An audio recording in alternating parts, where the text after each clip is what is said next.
Welcome to Sumanti Vinay Sumanti Vinayak. కర్కాటక రాశి వారికి కనుక మనం చూసుకుంటే కర్మ సిద్ధాంతం అసలు ఏం చెప్తుంది అండ్ ఏ కర్మలో వాళ్ళు ప్రస్తుతం ఉన్నారు అనేటువంటి విషయం ఎలా తెలుస్తుంది, ఎస్పెషల్లీ విమెన్కి ఏ విధంగా ఉంటుంది అనేది ఈరోజు మనతో పాటు వేదిక ఆస్ట్రాలజర్ ఉమా గారు ఉన్నారు. అది వారి మాట్లాడి తెలుసుకుందాం. నమస్కారం ఉమా గారు. నమస్తే నాగరాజు గారు. జనరల్గా కర్కాటక రాశి వారికి కనుక మనం చూసుకుంటే వారు ఏ కర్మలో ఉన్నారో మనకు ఎలా తెలుస్తుంది అండ్ కర్మలు ఎన్ని రకాలుగా ఉంటాయి? నాగరాజు గారు, ముఖ్యంగా కర్మ అనేటువంటి విషయం మనం మాట్లాడుతున్నామంటే దాంట్లో 3 రకాలుగా విభజించబడిందండి. సంచిత కర్మ అంటారు. మొదటిది అంటే మనం ఏదైతే జన్మల నుంచి మనం చేసినటువంటి పాపం ఉంటుందో, గతంలో మనం చేసినటువంటి పాపం ఉంటుందో, అది గతంలో అంటే పాస్ట్ డేస్ అవ్వచ్చు, లేకపోతే పూర్వ జన్మలు అవ్వచ్చు, కోటి జన్మల నుంచి చేసేటువంటి పాపాలు కానీ, మన వంశపారంపర్యంగా వచ్చేటువంటి పాప దోషాలు కానీ ఏమైనా ఉంటే, శాపాలు కానీ ఏమైనా ఉంటే, అవన్నీ కూడా సంచిత కర్మనే అంటారు. మన వంశపారంపర్యంగా వచ్చేటువంటిది మనం ఎందుకు అనుభవించాలి, నేను చేయని తప్పు అని చాలామంది అనుకుంటూ ఉంటారు నాగరాజు గారు. ఉదాహరణకి మనకి కార్తీక పురాణంలో ఒక కథ ఉంటుంది. ఏమిటనంటే, ఒక మహారాజు తన కూతుర్ని డబ్బు కోసం వేరే వరుడికి అమ్మినప్పుడు ఆ మహారాజు చనిపోయిన తర్వాత తన 7వ తరమైనటువంటి గొప్ప మహారాజు అతను, ఆ 7వ తరం మహారాజు ఏ పాపము చేయనటువంటి వాడు స్వర్గంలో ఉంటే అతన్ని కూడా తీసుకుని నరకంలో పెడతారు. నేనేం తప్పు చేశానయ్యి అంతకాలం తర్వాత స్వర్గంలోంచి మళ్ళీ నరకంలోకి తీసుకువెళ్ళారంటే, నీ 7వ తరంలో పుట్టినటువంటి మహారాజు దరిద్రంతో బాధపడుతూ డబ్బు కోసం తన కూతుర్ని అమ్మేశాడు, అందుకోసం నిన్ను కూడా తీసుకెళ్ళి లోపల పెట్టామని చెప్తారు. అంటే మనకు ఆ కర్మ అనుభవించే యోగం ఉంది కాబట్టే మన 7వ తరంలో ఆ మహారాజు జన్మించాడు. ప్రతిదీ కూడా ఒక ఇంటర్ లింక్ ఉంటుంది నాగరాజు గారు. అదేవిధంగా మనకు ఆ కర్మ అనుభవించే యోగం ఉంది కాబట్టే మనం మన తల్లి కడుపున, మన తండ్రి కడుపున, మన యొక్క ఫ్యామిలీ వాళ్ళకి సంబంధించిన దాంట్లోనే మనం పుడతాం. రుణానుబంధ రూపేణ పశుపతే సుతాలయ అంటారు. తప్పకుండా ఆ కర్మని ఎవరైనా అనుభవించాల్సిందే, మీరైనా నేనైనా ఎవరు అతీతులు కాదు. అయితే ఈ సంచిత కర్మ వల్ల వచ్చేటువంటివి, ఇప్పుడు మన జీవితంలో పడేటువంటి కష్టాలన్నీ కూడా సంచిత ప్రారబ్ధ కర్మ వల్ల వస్తూ ఉంటాయి. మనం పూర్వజన్మ పాపము లేదా ఇప్పుడు చేసుకున్నటువంటి పాపము, అయితే దీన్ని సంచిత కర్మ అంటారు. ఇక రెండవది ప్రారబ్ధ కర్మ అని ఉంటుంది. అంటే మనం ఈ జన్మలో మన చేతులారా మనం చేసుకునేటువంటి పాపాలు, స్వయంకృత అపరాధాలు అవ్వచ్చు, ఏదైనా అవ్వచ్చు. మనకి ఉద్యోగం వస్తుంది, మనం చదవట్లేదు, మనం ఒక కర్మ ప్రతి కర్మకి కూడా రిఫ్లెక్షన్ ఉంటుంది నాగరాజు గారు, ఖచ్చితంగా కనబడుతుంది. ఇప్పుడు ఎవరు చూడట్లేదు కదా, నేను ఒక దొంగతనం చేశాను అనుకోండి, అది ప్రారబ్ధ కర్మ. ఇప్పుడు ఈ జన్మలో ఇప్పుడు నేను చేసేటువంటి ప్రారబ్ధ కర్మ ఖచ్చితంగా ఏదో రోజు అది నాకు ఎఫెక్ట్ కొడుతుంది. అది ప్రారబ్ధ కర్మ. అది నేను ఇలా తెలుసో తెలియక నిప్పును ముట్టుకున్నాను అనుకుని కాలుతుందా లేదా, అదే ప్రారబ్ధ కర్మ. మనం ఏం చేస్తున్నామో దానికి అదే జన్మలో మనం అనుభవిస్తున్నామంటే అది ప్రారబ్ధ కర్మ. అయితే ఇక మూడవది ఆగామి కర్మ అని ఉంటుంది. అంటే ఏదైతే సంచిత కర్మ ఉందో, అంటే సంచిత కర్మ మనం ఎన్నో జన్మల నుంచి చేసిన పాపం అంతా ఒకేసారి మన మీదకి రాదండి. ఈ జన్మలో ఎంతైతే అనుభవించాలో అంతా అనుభవిస్తూ ఉంటాం. బ్యాలెన్స్ మిగతా ఉంటుంది కదా, రిమైనింగ్ అంతా ఉంటుంది కదా. ఆ సంచిత కర్మ ఇప్పుడు మనం చేసిన ప్రారబ్ధ కర్మ అంతా కలిపి ఆగామి కర్మగా రాబోయే రోజుల్లో మనం అనుభవిస్తాం. దీన్ని ఆగామి కర్మ అంటారు. ఈ 3 కర్మలు ప్రతి మనిషిని, ప్రతి రాశిలో ఉండేటువంటి వ్యక్తి మీద ఆధారపడి ఆ వ్యక్తి యొక్క జీవితాన్ని చిన్నాభిన్నం చేస్తూ ఉంటాయి, ఇబ్బందులు గురి చేస్తూ ఉంటాయి. ఏదైనా కష్టమైనా పడవచ్చు, సుఖమైనా పడవచ్చు, ప్రతిదీ కూడా కర్మ మీద ఆధారపడి ఉంటుంది. ఇప్పుడు మనం ఒక రాశి వారికి ఇలా ఉండబోతోంది అని చెప్తున్నప్పుడు ఆ రాశి వాళ్ళకి ఎందుకు కనెక్ట్ అవుతుందండి? ఉదాహరణకి మొన్న ఒక రాశి వాళ్ళ గురించి మనం చెప్పినప్పుడు ఎంతోమంది ఫోన్లు చేసి చాలా కరెక్ట్గా యాక్యురేట్గా చెప్పారండి. ఎలా జరుగుతుంది అదంతా కూడా. ఒక రాశి మీద ఎలాంటి కర్మ ప్రభావం పడుతుంది అనేటువంటిది కూడా జ్యోతిష్ శాస్త్రం నిర్దేశించింది. దాని ఆధారంగానే ఆ రాశి వాళ్ళకి ఎప్పుడు ఎలాంటి సమస్యలు వస్తున్నాయో మనం క్లారిటీగా చెప్పొచ్చు. కర్కాటక రాశిలో విమెన్కి అసలు ఏ విధంగా ఉంటుందండి, అంటే ఎలా ఐడెంటిఫై చేయాలి? ఈ కర్కాటక రాశి వాళ్ళకి నేను చెప్పినటువంటి ఈ 3 కర్మల యొక్క ఆధారంగా ఈ సంచిత కర్మ అనేటువంటి తీసుకుంటే కనుక వీళ్ళ యొక్క రాశికి 7th and 8th lord Shani అవుతాడండి. సో మరీ ముఖ్యంగా మీరు గమనించండి, ఏ స్త్రీ అయినా కర్కాటక రాశిలో మ్యారీడ్ లైఫ్లో ఇబ్బందులు పడుతున్నారంటే, అనుమానపడి, అంటే భర్త అవ్వచ్చు లేకపోతే ఇంట్లో వాళ్ళు అవ్వచ్చు, వీళ్ళని అనుమానంతో వేధిస్తూ చంపేస్తున్నారంటే వీళ్ళకి ఆ సంచిత కర్మ వల్లే. డైవర్స్ అయ్యిందంటే సంచిత కర్మ వల్లే. అదేవిధంగా డైవర్స్ తీసుకోవడం కోసం వీళ్ళు ఆ వేధింపులు తట్టుకోలేక, ఆ బాధను తట్టుకోలేక, నేను బయటకు వచ్చి ప్రశాంతంగా బ్రతకాలి, బయటకు వచ్చి ఊపిరి అనుకుంటున్నప్పటికీ ఆ డైవర్స్ రావట్లేదు, అక్కడే కొట్టుమిట్టాడుతున్నారంటే అది సంచిత కర్మ వల్లే. కంప్లీట్గా మ్యారీడ్ లైఫ్లో కర్కాటక స్త్రీలకి వచ్చిన ఇబ్బందులన్నీ కూడా సంచిత కర్మ వల్లే వస్తున్నాయి. ఎన్నో జన్మల్లో చేసేటువంటి ఆ పాపము ఇప్పుడు ఇబ్బంది పడుతున్నారు. వాళ్ళు తెలుసో తెలియకో పాపం చేసి ఉండొచ్చు. ఆ కర్మని తొలగించేటువంటి మార్గం కూడా నేను ఆఖరిలో చెప్తాను. అయితే ఈ కర్కాటక రాశి వాళ్ళు మరీ ముఖ్యంగా వెరీ ఎమోషనల్ అండి. ఎందుకంటే చంద్రుడికి సంబంధించిన రాశి కాబట్టి వెరీ ఎమోషనల్, వెరీ కేరింగ్. ఇందులో కూడా పుష్యమి నక్షత్రం కూడా ఉంటుంది. ఈ పుష్యమి నక్షత్రం వాళ్ళ గురించి చెప్పడం చాలా తక్కువ మనం ఎంత చెప్పినా. ఎందుకంటే వెరీ కేరింగ్, వెరీ ఎమోషనల్. వాళ్ళు పక్కన ఉన్నారంటే ప్రశాంతంగా మనం బ్రతకచ్చు, అంత కేరింగ్ చూసుకుంటారు. ఒక నర్స్ ఎంత బాధ్యతగా మనల్ని ఆరోగ్యాన్ని ప్రతిదాన్ని మనల్ని కాపాడుతుంటూ ప్రతి సెకండ్ కూడా, అలాగే పుష్యమి నక్షత్రం వాళ్ళని కనుక మనం పెళ్లి చేసుకుంటే ఆ స్త్రీ అని అంత అద్భుతంగా వాళ్ళు ఉంటారు. పుష్యమి నక్షత్ర స్త్రీలు పేరు పెట్టలేము ఇంకా వాళ్ళకమ్మ అని, అంతే. మీకు ఇంక పేరు పెట్టలేమమ్మా, అంతే. మీ జీవితంలో వచ్చేటువంటి సమస్యలన్నీ కూడా మీ సంచిత కర్మ వల్ల మీ మ్యారీడ్ లైఫ్లో ఇబ్బందులు వస్తున్నాయి తప్ప మీరు చేసిన తప్పు కాదు అది. అయితే ఈ పుష్యమి నక్షత్ర స్త్రీలైనా కర్కాటక రాశి వాళ్ళకైనా ఈ ఎమోషనల్ థింగ్స్ విషయంలో, ఎమోషనల్ బ్లాక్మెయిల్స్ అవ్వచ్చు, యాంగ్జైటీ అవ్వచ్చు, విపరీతమైన మానసిక ఒత్తిడి, తర్వాత డిప్రెషన్ అవ్వచ్చు, over thinking problem, negative thinking problem, ఇవన్నీ కూడా ఒక బాణాల్లా మీదకి వస్తూ ఉంటాయి. ఒంటరి అయిపోయి ఫేస్ చేయలేక, ఆ బాధ భరించలేక ఇంటికి పరిమితం అయిపోయి, లేదా కొంతమంది మళ్ళీ ఈ కర్కాటక రాశి స్త్రీలు ఉద్యోగం కూడా చేస్తుంటారు. వాళ్ళు అటు ఇటు బ్యాలెన్స్ చేయలేక చాలా ఇబ్బందులు పడుతుంటారండి. అంటే మనం ఈ మాటని ఇంతలా ఎందుకు చెప్తున్నానంటే వాళ్ళ బాధ నాకు తెలుసు. ఎంతోమంది కర్కాటక రాశి స్త్రీలను స్టడీ చేశాను అని వాళ్ళతో మాట్లాడాను. మనం రీసెంట్గా చేసిన కర్కాటక రాశి గురించి కూడా ఎంతోమంది నాకు యాక్యురేట్గా చెప్పాను, ఫీడ్బ్యాక్ కూడా ఇచ్చారు. బికాజ్ ఎందుకనంటే కర్కాటక రాశి గురించి అలా చెప్పబడింది జాతకంలో, జ్యోతిష శాస్త్రంలో, వేదిక ఆస్ట్రాలజీలో. చంద్ర శని కాంబినేషన్ ఎప్పుడొచ్చినా దాన్ని విషయోగము అంటారు నాగరాజు గారు. అది విపరీతమైన మానసిక ఒత్తిడిని, ఆరోగ్య సమస్యల్ని తీసుకొచ్చి పెడుతుంది. వీళ్ళు జీవితంలో వీళ్ళకి వచ్చే కష్టాలను భరించలేక వీళ్ళ ఆరోగ్యాన్ని కూడా సరిగ్గా చూసుకోకపోవడం వల్ల వీళ్ళకి ఆరోగ్య సమస్యలు కూడా స్టార్ట్ అయిపోతాయి. మేజర్గా లోయర్ బ్యాక్ పెయిన్స్ వస్తాయి, తరువాత ఆడవాళ్ళకి సంబంధించిన ఇబ్బందులు వస్తాయి. అండ్ కర్కాటక రాశి వాళ్ళకి ఎక్కువగా digestive problems, time to time food తినలేరు, వీళ్ళకి ఆ సమయం ఉండదు, తినాలనిపించదు, ఆ కష్టాల మీద మానేస్తూ ఉంటారు.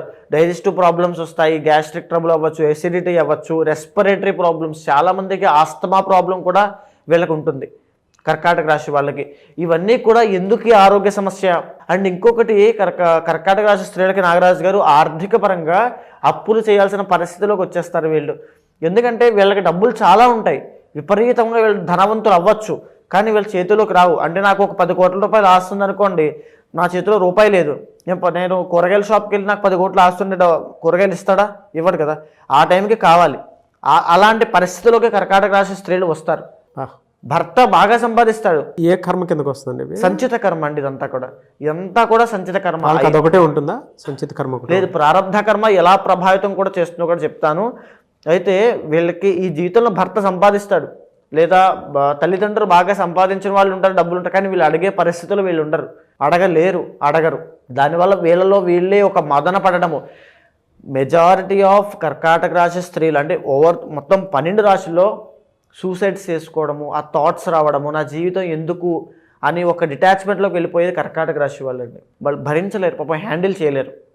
అయితే వీళ్ళకు వచ్చేటువంటి ఇబ్బంది, ఈ ప్రారబ్ధ కర్మ అనేటువంటిది కర్కాటక రాశికి ఎలా ఇబ్బంది పెడుతుందంటే వీళ్ళకు వచ్చేటువంటి కోపము, ఆ కోపాన్ని అదుపు చేసుకోవాలి. ఎందుకంటే కర్కాటక రాశి మళ్ళీ ఆశ్లేష నక్షత్రం కూడా ఉంటుంది, వాళ్ళు విపరీతమైన కోపము, సర్ప నక్షత్రం కాబట్టి. లేకపోతే వీళ్ళు ఏం చేసినా చేయకపోయినా శత్రువులు విపరీతంగా ఉండడము. అండ్ ఇంకొకటి కర్కాటక రాశి స్త్రీలకి నేను చెప్తున్నాను, మీ దగ్గర 4 రూపాయలు ఉన్నప్పుడు 4 రూపాయలని మీ దగ్గర పెట్టుకోండి. దాన ధర్మాలు చేయొద్దు, ఎవరికి ఇచ్చేయద్దు. వీళ్ళకి ఏంటంటే ఎమోషనల్ పీపుల్ అండి. ఎవరైనా వచ్చి బాగా నేను ఇంత కష్టంలో ఉన్నానండి అని అడగగానే ఇచ్చేస్తుంటారు. అడిగిన పాపం ఇచ్చేయడమే. ఇంకా అంత దానవీర శూరకర్ణులు కర్కాటక రాశి స్త్రీలు. దానివల్ల కంప్లీట్గా అప్పులు పాలవ్వడము, రాంగ్ డైరెక్షన్లో వెళ్ళిపోవడము, ఆర్థిక సమస్యలు, రుణబాధలు, లోన్స్, ఈఎంఐస్, ఈ యొక్క భార్యాభర్తలకు సంబంధించిన విషయాల్లో ఒంటరి పోరాటము, జాబ్ అవ్వచ్చు, చాలని జీతము, ఎవరిని అడగలేక. ఎందుకంటే ఈ కర్కాటక రాశి స్త్రీ ఎలాంటి వాళ్ళంటే మొహమాటము, అతి మొహమాటం. ఇంకా మీ దగ్గరనే 10 రూపాయలు తీసుకున్నాను కూడా మీరు అడగకముందే నేను ఇచ్చేయాలి. వీళ్ళు అలాగా ఆలోచిస్తారు, ఇచ్చేయాలి. దానికోసం ఎక్కడి నుంచో పట్టుకొచ్చేస్తారు, మళ్ళీ కష్టపడిపోతారు, రాత్రి పగలు కష్టపడిపోతారు. మీకు ఇవ్వాల్సిన రోజులు ఇంకా 2 రోజులు టైం ఉన్నా ఆ లోపు ఇచ్చేయాలి. అంతే. అంత మంచితనం, అతి మంచితనం అంటాం కదా, అంతటి అతి మంచితనం ఉన్నటువంటి స్త్రీలు. కాబట్టి ఈ ప్రారబ్ధ కర్మ అనేటువంటిది, మీ కోపాన్ని అదుపు చేసుకోండి అమ్మా, మీ ప్రారబ్ధ కర్మ అదే. మీరు కనుక కోపంలో ఆవేశంలో నిర్ణయాలు తీసుకున్నారంటే మీ జీవితం చిన్నాభిన్నం అయిపోతుంది. ఆర్థిక సమస్యలు అంటే ఈ ఆర్థిక పరంగా ఈ ధన సంపద విషయంలో మీరు సరిగ్గా చూసుకోలేరు. మీ ప్రారబ్ధ కర్మ, మీ చేతులారా మీరు చేసుకునేటువంటి సమస్యలు, అంటే చేతులారా కొని తెచ్చుకునే సమస్యలు అవన్నీ కూడా, వాటిని సరి చూసుకోండి. ఆరోగ్యం పట్ల ప్రారబ్ధ కర్మ అంటే ఏంటంటే మనం చేసుకునేటువంటివన్నీ కూడా, మనం ఇప్పుడు ఏదైతే చేసుకుంటున్నామో దానికి మనం అనుభవిస్తాం. ఏదైతే వీళ్ళు ఆరోగ్యం పట్ల చేసుకునే అశ్రద్ధ ఉంటుందో అదే వీళ్ళని ఇబ్బంది పెడుతూ ఉంటుంది. అదేవిధంగా వీళ్ళ మానసిక స్థితి, ప్రతిదాని గురించి అంత డీప్గా ఆలోచించాల్సిన పని లేదు, ఎలా జరగాలంటే అదే జరుగుతుంది. బికాస్ కర్మ నుంచి ఎవరూ తప్పించుకోలేరు. దానికోసం సంబంధించి కొన్ని పరిహారాలు చెబుతాను, అవి చేసుకోండి. ఎక్కువగా ఆలోచించద్దు, ఓవర్ థింకింగ్ కానీ నెగిటివ్ థింకింగ్ కానీ చేయొద్దు. తరువాత తల్లిదండ్రులను సేవించండి. ఎందుకంటే మీకు ప్రపంచం మీద విరక్తి వచ్చేస్తుంది. ఇంకా వీళ్ళందరినీ నేను భరించలేను, నాకు వద్దు వీళ్ళంతా కూడా అని చెప్పి ఆ స్థాయికి వెళ్ళిపోతారు. బికాజ్ ఇప్పుడు నడిచేది కూడా కర్కాటక రాశి వాళ్ళకి అష్టమ శని అండి. శని కర్మకారకుడు. అష్టమ శని జరిగినటువంటి 2 ఇయర్స్గా వీళ్ళకి నడుస్తోంది. అష్టమస్య ప్రాణ సంకట అంటారంటే ప్రతి సమస్య కూడా వీళ్ళకి పీకల్లాగా మునిగిపోయేలాగా వస్తుంది. ఏదైనా ఆరోగ్య సమస్య, లేకపోతే ఆర్థిక సమస్య, వాహన ప్రమాద యోగములు. జరిగిన 2 సంవత్సరాల్లోపు మీకు ఏదైనా గాయాలు అయ్యాయి, ఇంజురీస్ అయ్యాయి, లేకపోతే సర్జరీలు అయ్యాయి అంటే అది సంచిత కర్మ వల్లే మీకు జరిగింది. బాగా గుర్తుపెట్టుకోండి మీ ప్రతి ఒక్కరు కూడా. అదేవిధంగా ఇప్పుడు రాబోయేటువంటి మార్చి 30 వరకు కూడా వీళ్ళు ఇంకా వాహన ప్రమాద గండాల విషయంలో చాలా జాగ్రత్తగా ఉండాలి. దూర ప్రయాణాలు చేయొద్దు, మీ ప్రారబ్ధ కర్మ అది.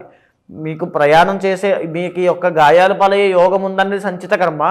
మీరు అయినప్పటికీ కూడా తెలిసి కూడా కావాలని ప్రయాణం చేయడం మీ ప్రారబ్ధ కర్మ.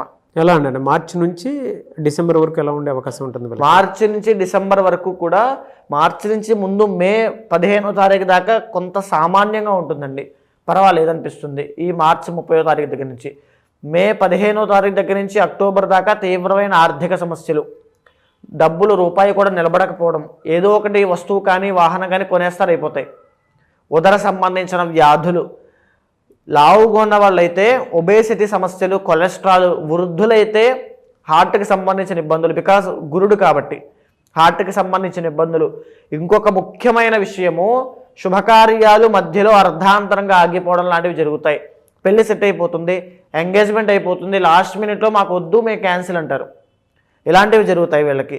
రాబోయేటువంటి మే 15వ తారీఖు తర్వాత నుంచి అక్టోబర్ దాకా, అక్టోబర్ తర్వాత నుంచి కొంత సామాన్యంగా ఉంటుంది. అయితే ఈ కర్కాటక రాశి స్త్రీలు జీవితంలో ఈ కర్మ అనుభవాన్ని నుంచి తప్పించుకోవాలి అనుకుంటే కనుక మరీ ముఖ్యంగా చంద్రశేఖరుడు అయినటువంటి మహాదేవుడికి ఆరాధన ఎక్కువగా చేయాలి. ప్రతి సోమవారము శివుడికి అభిషేకం చేయాల్సిందే. మీరు మీ ఇంట్లో చేసుకుంటారా, మీ దగ్గరలో ఆలయానికి వెళ్ళి చేసుకుంటారా, మీ ఇష్టము. ఇంట్లో స్వామివారికి ఆవు పాలతో చేస్తారా, నీళ్లతో చేస్తారా, మీ ఇష్టము. ఇంట్లో స్వామివారికి సువర్ణలింగం, బంగారు లింగానికి చేస్తారా, మట్టి లింగంతో చేస్తారా, మీ ఇష్టం. మీ శక్తి బట్టి చేయండి, కానీ భక్తితో చేయండి. కర్కాటక రాశి స్త్రీలు శివ ఆరాధన చేశారంటే మీకు అదృష్టం పడుతుంది, కర్మ అనేటువంటిది నాశనం అయిపోతుంది. సో ఇది నాగరాజు గారు, ఇప్పుడు దాకా నేను చెప్పినవన్నీ కూడా వీళ్ళ ఈ సంచిత ప్రారబ్ధ కర్మ, నేను ఎంత అంటే సంచిత కర్మ వల్ల వచ్చేటువంటి ఎలా ఉంటాయి, ప్రారబ్ధ కర్మ వల్ల వీళ్ళు ఏం చేస్తారు, ఏం చేయబోతున్నారు ప్రస్తుత కాలమాన రీత్యా. ఇప్పుడు ఉదాహరణకి వీళ్ళకి గాయాలు పాలయ్యేటువంటి యోగం ఉంది, ఆ దోషం ఉంది. అయితే ఆ దోషం అని ఎందుకు వచ్చింది, సంచిత కర్మ వల్ల వచ్చింది. ఈ ప్రారబ్ధ కర్మ అనేటువంటిది ఏంటంటే వీళ్ళు చేతులారా చేసుకునేది. వీళ్ళు ఎంతవరకు చేసుకోవాలి, బయటికి ప్రయాణాలు చేయకుండా, వెళ్ళేటప్పుడు వచ్చేటప్పుడు శకునం చూసుకోవడము, హెల్మెట్ పెట్టుకోవడము, లేకపోతే జాగ్రత్త వహించడం లాంటివి ప్రారబ్ధ కర్మ వల్ల జాగ్రత్త తీసుకోవాలి. అయినప్పటికీ కూడా ఎంతో అజాగ్రత్తగా నిర్లక్ష్యంతో వెళ్తే ఖచ్చితంగా ఇబ్బంది పడతారు. ఇది ప్రారబ్ధ కర్మ. ఈ ప్రారబ్ధ సంచిత కర్మల నుంచి తప్పింపజేసేవాడు కేవలం మహాశివుడు మాత్రమే మీ జాతకానికి. ఏ రోజు ఏ రెమెడీ చేసుకుంటే బాగుంటుందండి? ఈ యొక్క కర్కాటక రాశి వాళ్ళు సోమవారం అండి, శివ ఆరాధన సోమవారం ఉపవాసం ఉండండి, లేకపోతే మీరు పలహారం చేయండి, స్వామివారికి అభిషేకం చేయండి, భక్తితో స్వామివారిని కొలవండి, అద్భుతమైన రిజల్ట్స్ చూస్తారు. ఎలా సార్, అంటే ఈ కర్మ సిద్ధాంతానికి సంబంధించినటువంటి రెమెడీ ఏమైనా ఉంటుందా? ఈ ఫిబ్రవరి 26వ తారీఖున నాగరాజు గారు మహాశివరాత్రి అయింది. జన్మకొక శివరాత్రి అంటారు. అంటే ఈ మహాశివరాత్రిని పురస్కరించుకుని నేను చేసేటువంటి కర్మ నివారణ అవ్వడం కోసం చేసే రుద్రయాగంలో పాల్గొమని చెప్పండి. ఎవరైనా సరే, ఏ ఇండివిజువల్లో అయినా సరే, అంటే మీ కర్మ మీదే, మీ భార్య కర్మ మీ భార్యదే, ఎవరి కర్మ వాళ్ళదే. ఎవరైతే రుద్ర యాగంలో పాల్గొంటారో వాళ్ళు జన్మ జన్మలతో చేసినటువంటి సంచిత కర్మ అయినా, వాడు తెలుసో తెలియకో ఈ జన్మలో ఏదో తెలియని పాపం చేసినటువంటి ప్రారబ్ధ కర్మ వల్ల వచ్చే కష్టాలైనా తొలగిపోతాయి. ఉదాహరణకి ఒక వ్యక్తి ఉంటారండి, ఎంతో సంపాదిస్తూ ఉంటాడు, కానీ ఒక్క రూపాయి కూడా నిలబడదు. అవన్నీ కూడా ఇంట్లో ఉండేటువంటి వాళ్ళ ఆరోగ్య సమస్యలకి, వాళ్ళ చదువులకి, వాళ్ళ కష్టాలకి, వాళ్ళ కోరికలకి అన్నీ దానం చేస్తూనే ఉంటాడు. శ్రమదానం అవుతుంది, అన్నీ అయిపోతూనే ఉంటే జీవితం అలసి సొలసిపోతుంది తప్ప అతను ఏమాత్రం అనుభవించలేడు. అది కూడా ఒక కర్మే. జీవితాంతము మనశ్శాంతి లేకుండా అందరి కోసం కష్టపడడం కూడా ఒక కర్మే. ఎంత సంపాదన ఉన్నప్పటికీ కూడా తినడానికి తిన్న తర్వాత అరగకపోవడము, ఆ డయాబెటీస్ అవ్వచ్చు, బీపీ అవ్వచ్చు, ఇవన్నీ కూడా ఎక్కడి నుంచి వస్తున్నాయండి? సంచిత ప్రారబ్ధ కర్మల వల్లే వస్తున్నాయి. ఎప్పుడైతే కర్మ అనేటువంటిది నాశనం అవుతుందో ఆరోగ్యపరంగా ఒక మెరుగైన జీవితం ఉంటుంది. అదేవిధంగా ఒక మ్యారీడ్ లైఫ్లో ఇబ్బందులు వస్తున్నాయి, మాంగళ్య దోషం ఎందుచేత వస్తుంది అంటే సంచిత కర్మ వల్లే వస్తుంది. ఆ సంచిత కర్మ పోతేనే ఈ మాంగళ్య దోషం పోతుంది. 33 సంవత్సరాల దాకా వివాహం కావట్లేదు అంటే ఎందుచేత కావట్లేదు అంటే సంచిత కర్మ వల్లే కావడం లేదు. ఎప్పుడైతే కర్మ అనేటువంటిది నాశనం అవుతుందో, మూలమైనటువంటి కర్మ నాశనం జరిగినప్పుడు ఎలాంటి కోరికలు తీరాలన్నా తీరుతాయి, ఎలాంటి సమస్యలు పోవాలన్నా పోతాయి. మీరు ఇప్పుడే అన్నారు యజ్ఞాలు, యాగాలు, హోమాలు లాంటి లేదంటే పూజలు చేస్తే కర్మ నాశనం అవుతుంది అని. అండ్ ఇందాక ఒక మాట కూడా అంటం జరిగింది, కర్మను అనుభవిస్తేనే పోతుంది అని. అవునండి, అనుభవిస్తేనే పోతుంది అని చెప్పేసి అంటూ ఉన్నారు. అంటే పూజలు, యాగాలు చేస్తే నాశనం చేయొచ్చు అని చెప్పి, కర్మను నాశనం చేసేయచ్చు అని చెప్పేసి అంటూ ఉన్నారు. ఎలా అది? ఇక్కడ ముఖ్యంగా నాగరాజు గారు చాలామందికి ఉన్నటువంటి సందేహమే ఇది. అంటే కర్మ అనేటువంటిది అనుభవిస్తేనే పోతుంది కదా, మన కర్మ మనం అనుభవించాలి, కానీ పూజలు చేస్తే ఎందుకు పోతుంది అని చాలామంది అనుకుంటూ ఉంటారు. ఉదాహరణకి ఒక మార్కండేయుడు అనేటువంటి ఒక మహాశివభక్తుడు, ఆయనకి 8 సంవత్సరాల వయసు ఉంది. ఆయన శివుడికి విపరీతమైనటువంటి ఆరాధన అంటే అభిషేకం చేస్తూ స్వామి యొక్క తపస్సులో, స్వామి యొక్క భక్తిలో మునిగి ఉన్నాడు. మునిగి ఉన్నప్పుడు ఆయన యొక్క ఆయుష్ అనేటువంటిది కంప్లీట్ అయిపోయింది. యమధర్మరాజు అంటే ప్రాణం తీసేటువంటి యమధర్మరాజు యమపాశంతో సహా వచ్చి, నాయన మార్కండేయ బయటికి రా, నీ ఆయుష్ పూర్తయిపోయింది, నీ ప్రాణం తీసుకెళ్లేటువంటి సమయం ఆసన్నమైంది, నువ్వు బయటికి రా అని పిలిస్తే, నేను రాను, నా పూజ శివ పూజ అయ్యేంత వరకు నేను బయటికి రాను అంటాడు. ఓకే, శివ పూజ ఎప్పుడు అవుతుంది అని యమధర్మరాజు అడిగితే, నా తల్లిదండ్రులు ముక్తికి వెళ్ళేంత వరకు కూడా నా శివ పూజ అవ్వదు అని చెప్తాడు. అయితే ఇలాంటి ఆటలన్నీ సాగవు, నీ ఆయుష్ కంప్లీట్ అయిపోయింది, నువ్వు శివుడి దగ్గర ఉంటే ఏంటి, ఎవరి దగ్గర ఉంటే ఏంటి అని చెప్పి ఆ యమపాశాన్ని విసురుతాడు. అప్పుడు మార్కండేయుడు భక్తితో శివుణ్ణి ఆలింగనం చేసుకుని చంద్రశేఖర చంద్రశేఖర చంద్రశేఖర పాహిమామని చంద్రశేఖరాష్టకం పాడితే, శివుడు శివలింగంలోంచి ఉద్భవించి ఎడంకాలతో యమధర్మరాజుని గుండెల మీద ఒక్క తన్నుతాడు. నా భక్తుణ్ణి నువ్వెవడరా ముట్టుకోవడానికని అని తన్ని ఆ మార్కండేయును చిరంజీవిగా చేస్తాడు. ఈ సృష్టి ఉన్నంత కాలము నువ్వు బ్రతికే ఉంటావు, నిన్ను ఆపేవాళ్ళు లేడని. ఇక్కడ ఈ కథలో కనిపించేటువంటి మార్కండేయుడు జీవుడు, వచ్చినటువంటి యమధర్మరాజు కర్మ, వచ్చినటువంటి శివుడే మన భక్తి, మనం చేసేటువంటి పూజ. అంటే ఈ మార్కండేయుడికి ఏదైతే తన సంచిత పాపకర్మ వల్ల ఆయుష్ అయిపోయిందో, ఆ కర్మ వల్లనే ఆయుష్ తీయడానికి యమధర్మరాజు వచ్చాడు. ఏదైతే ప్రారబ్ధ కర్మ అంటే ఇప్పుడు తను చేసుకునేటువంటి భక్తి, ఆ పూజ, ఆ యొక్క స్వామి యొక్క కటాక్షం ఏదైతే ఉందో, స్వామి ఆ భక్తి రూపంలో వచ్చి కర్మని నాశనం చేసిందా చేయలేదా? అవును. భక్తి అనేటువంటి ఒక మాధ్యమంగా మారి కలియుగంలో ఈ పూజల రూపంలో మన కర్మ అనేటువంటిది నాశనం అవుతూ ఉంటుంది. సో అందుకే మీరు 26న కర్మ నివారణ అవ్వడం కోసం రుద్రయాగం అనేటువంటి చేయడం జరుగుతోంది.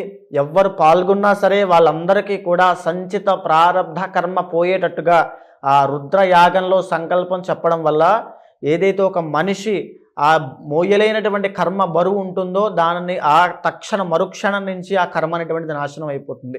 సో ఎవరన్నా అప్రోచ్ అవ్వాలి అనుకుంటే ఎలా అండి? మీకు కింద కనిపించేటువంటి నెంబర్కి కాంటాక్ట్ అయితే మా వాళ్ళు మీకు పూర్తిగా వివరాలన్నీ ఇస్తారు, దానికి సంబంధించిన వివరాలన్నీ కూడా చెప్తారు. ఖచ్చితంగా కాంటాక్ట్ అవ్వండి. ఏ విషయాలు కూడా, ఏ నియమాలు పాటించాలి, ఏ మంత్రజపం చేయాలో కూడా స్వయంగా నేనే చెబుతాను. ఎనీవే సార్, థ్యాంక్ యూ అండి, థ్యాంక్ యూ సో మచ్ అమ్మ గారు. నమస్తే. చూసారు కదండి వీడియో. ఈ వీడియోపై మీ అభిప్రాయాన్ని కమెంట్ బాక్స్లో పోస్ట్ చేయండి. అండ్ ముఖ్యంగా మీరు కనుక 26న అది కూడా మహాశివరాత్రి రోజు జరిగేటువంటి రుద్రయాగంలో పాల్గొనాలి అనుకుంటే స్క్రీన్ మీద మీకు కాంటాక్ట్ నెంబర్ కనిపిస్తుంది ఉమా గారిది. దానికి మీరు కాల్ ఆర్ మెసేజ్ వాట్సాప్ చేసి ఆ ప్రాసెస్ ఏంటో తెలుసుకోవాలి అనుకుంటే కూడా తెలుసుకోవచ్చు. లేదా మీరు డైరెక్ట్గా రుద్రయాగంలోకి పాల్గొనాలి అనుకున్నా కూడా డీటెయిల్స్ కోసం స్క్రీన్ మీద కనిపిస్తున్న నెంబర్ సంప్రదించండి. అండ్ ఈ వీడియో లైక్ చేయండి, షేర్ మాత్రం తప్పకుండా చేయండి. ఇలాంటి మరిన్ని వీడియోస్ కోసం మా ఛానల్ ఫాలో అవ్వండి. Thank you.